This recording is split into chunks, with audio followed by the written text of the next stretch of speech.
Yeah, I mean there are quite a few there are quite a few social rules that people follow, um, but I find that the rules change depending on location where you are.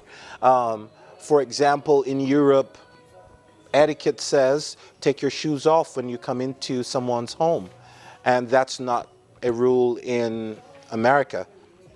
In fact, I would dare say if you try to take your shoes off in someone's house, they might like, put your shoes on, what are you doing? You know, they may think it's weird that you're like exposing your socks to their home. So that's one.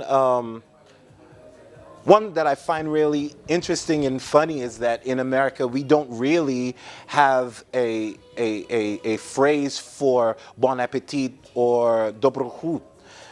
We don't say anything. We just start gobbling like savages, pretty much.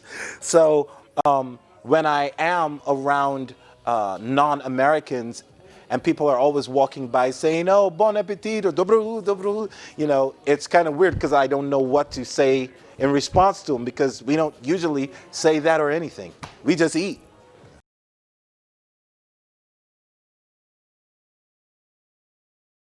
I think the values that are set in the child's home has to do with, you know, what can be considered as being ill-mannered. If parents don't correct certain behavior and they allow a child to, let's say, throw something on the floor or, you know, behave in a disrespectful way to an elder, then the child begins to think this is normal behavior and this is acceptable in society for them.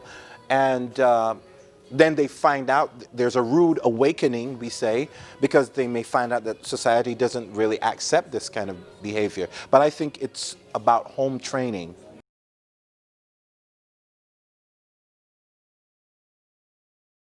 Well, as I said before, we don't say good eating, dobro chut.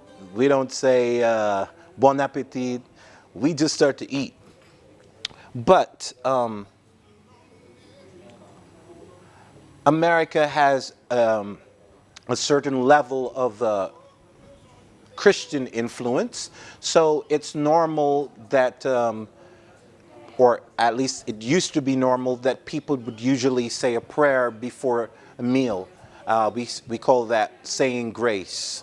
Um, Not everyone, but this was an accepted part of American society till maybe about the 60s, coming into the 70s. And that's the most I can think of as far as table etiquette, table manners.